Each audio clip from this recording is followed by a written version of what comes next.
GD করি। জিডির বিষয়টি হচ্ছে গিয়ে যে গত বৃহস্পতিবার সংসদে থাকাকালীন সময় আমার এলাকার যিনি অফিসার ইনচার্জ উনি আমারে ফোন দিয়ে জানালেন যে স্যার আপনি একটু বাড়ি আসলে আপনার সাথে আমার একটু বসতে হবে, গুরুত্বপূর্ণ কথা আছে।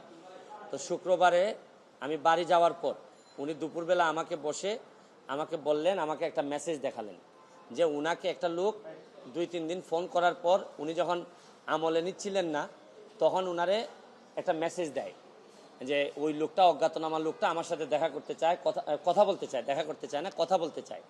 তো ওসি সাহেব আমলে নেননি। পরে যখন মেসেজটা দেখছেন যে মেসেজের মধ্যে আছে, দেখা যাচ্ছে যে একটা কন্ট্রাক্ট কিলার গ্রুপ যারা হায়ার করা হয়েছে তারা নাকি অ্যাক্টিভ, তার বক্তব্য অনুযায়ী।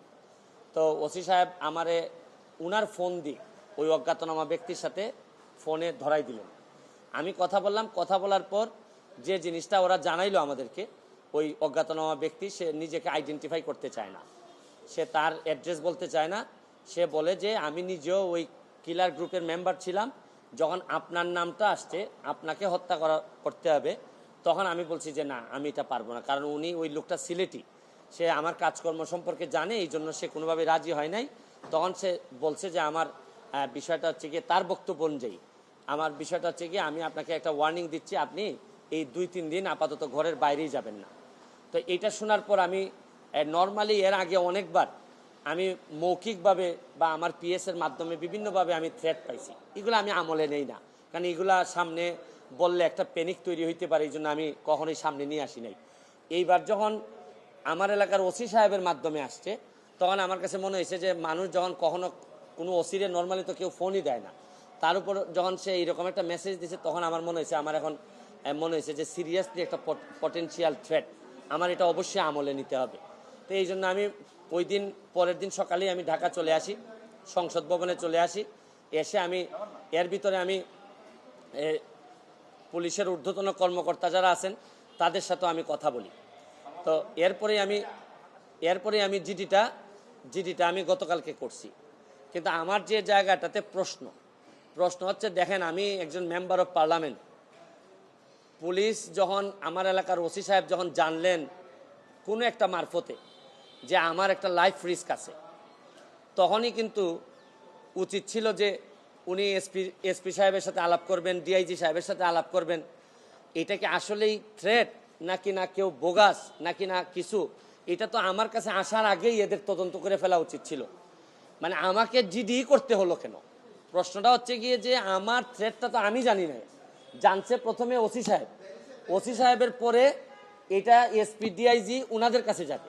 আমি জানার আগেই ওনারা আমাকে প্রোটেকশন দিবেন, আমাকে পরে জানাবেন যে এই থ্রেটটা যেটা ছিল এটা রিয়েল অথবা ফেক।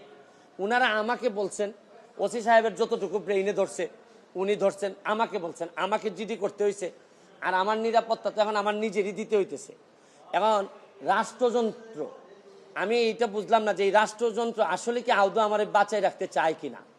কারণ হচ্ছে কি, আমি যাকে জিডি করতেছি পুলিশ ডিপার্টমেন্ট, সেই তো আগে জানছে আমার আগে, সেই তো আমারে বলার দরকার ছিল যে সে ব্যক্তি আইডেন্টিফাই করা যায় নাই।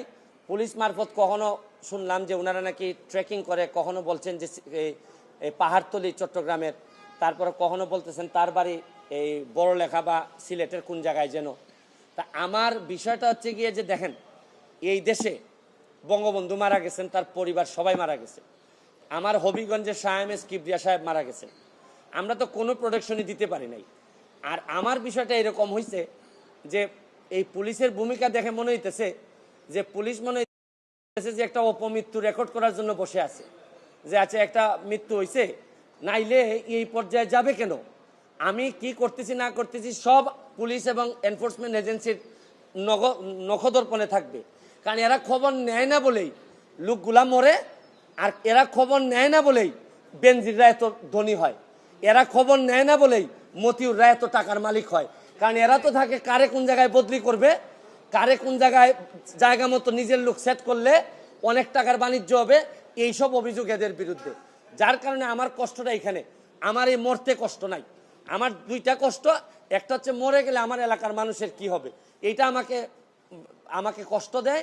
আরেকটা হচ্ছে গিয়ে যে এই দেশটা এমনভাবে মরার জন্য ক্ষেত্র তৈরি করা হয়েছে যে আপনি দেখেন আজকে আমার সকালবেলা আমার মেয়ে আমাকে বলে কি জানেন, কোন দেশে আছি, আমার মেয়ে আমারে বলে তোমাকে নাকি থ্রেট দিছে কে, সে আমেরিকাতে থাকে, বাচ্চা মাত্র বয়স 11।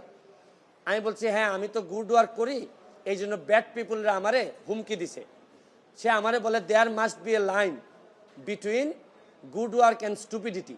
মানে আমার মেয়ে মনে করে আমি যে গুড ওয়ার্ক করি, আমি যে অন্যায়ের বিরুদ্ধে প্রতিবাদ করি, এগুলো হচ্ছে গিয়ে স্টুপিডিটি।